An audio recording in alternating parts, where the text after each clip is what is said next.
In this video, I will help you create your perfect Ramadan routine.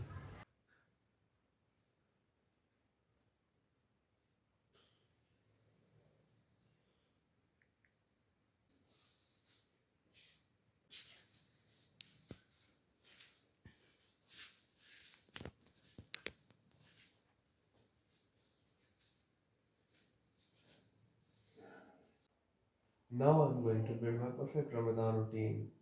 Are you sure? Yeah. There are 5 things you need to know to make your perfect Ramadan routine. Either you want to bulk, cut, lose fat, be healthy, whatever. I haven't really trained after suhoor, so I can't give much practical advice. But when I have trained is just after iftar. Now I like to train after iftar because I have a lot of spare time. My body has fuel to work with and I am also hydrated. This helps me train much better.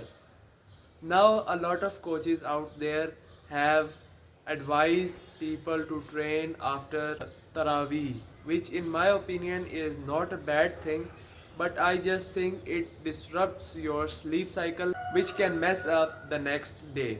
So, I would suggest that you plan your workouts just after iftar. Now, a very important note on your workout: you should do 75% of your normal workout so that your body has time to recover. Late night workouts should be your last resort because, as I have said before, peak hours of sleep where the deep sleep happens usually are between 12 a.m. and 3 a.m.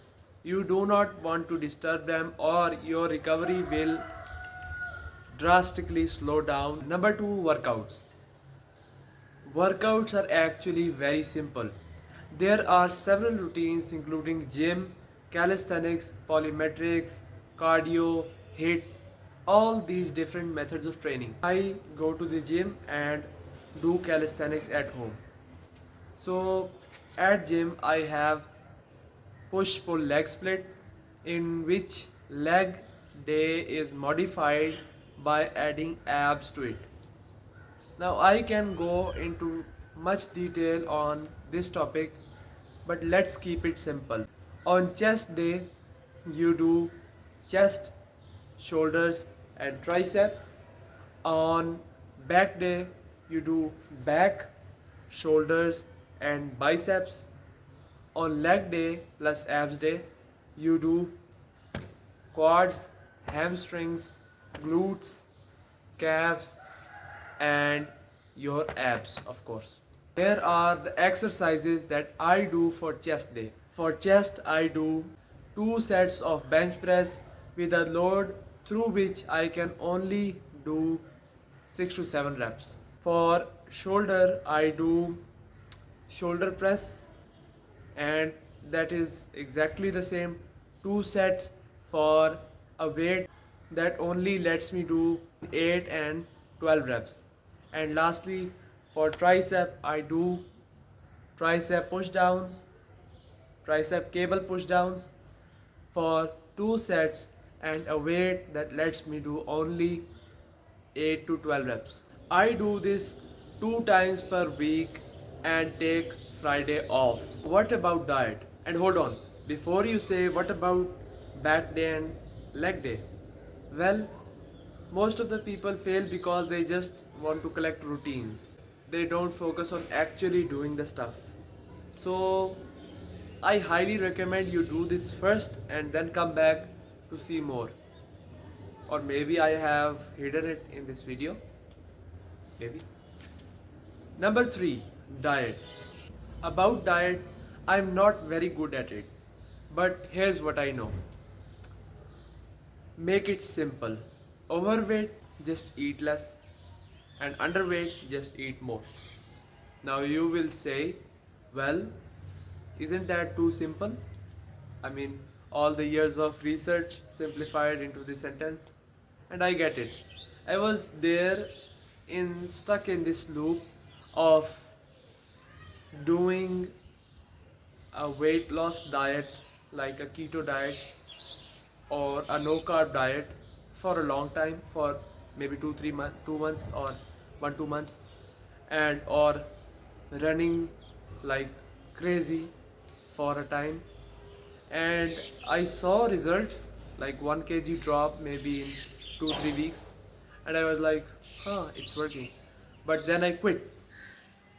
And the problem here is you don't need a specific diet or a specific instruction that will tell you to do this and you will lose weight. That doesn't exist. The thing that really changed how I looked at weight loss was I stayed consistent. And when I stayed consistent, the numbers that I felt could not move actually started moving. And here is what you need to do. Number one, buy a scale. Any weighing scale, you can get a cheap one, buy a scale. Number two, track your weight. You have to track your weight to see it go down. If you don't track, how will you know it has gone down or up? You will be just lost. And number three, again, stay consistent. I guarantee if you follow this plan for 3 months consistently, you will lose or gain weight depending on your goal. So go ahead and try it and then comment if it worked or not. I will read every comment that you guys post and reply to everyone personally. Number 4, hydration. Hydration is the most crucial part in your Ramadan routine because during the whole day we cannot drink water. So we have to consume enough water to hydrate our bodies. We have to drink at least 2 to 4 liters of water after iftar. So how do I do it? Well, I chug some water that is enough to not bloat my belly, and then I watch some videos and repeat. And that is exactly what you don't want to do. Instead, when you wake up in the morning before suhoor, take a lukewarm glass of water, add a pinch of salt, and add a little bit of lemon. Then drink it, and I can assure you it works. Like it will solve electrolyte problems and any stomach problems that you had uh, because of overeating during iftar.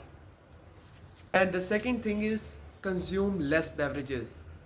They just increase to the fatigue and are more harm than good. Lastly, if you really can't resist, go for natural options like juices, fruits, and fruit charts, etc. And honey if you really want to satisfy your sweet tooth. Last and final thing you need to know to finish your perfect Ramadan routine. You can build muscle in Ramadan if you are a beginner or an intermediate or close to advanced. Why?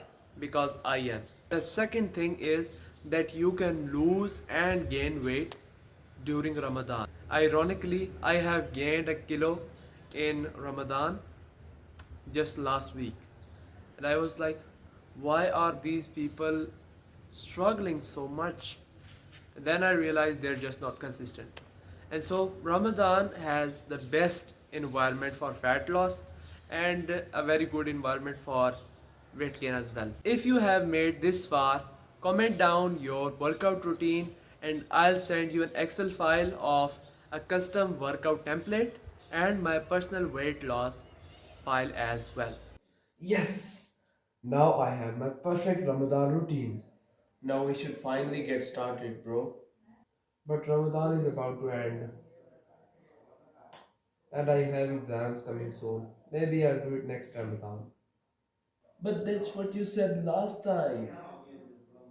You need to start today, trust me. Okay.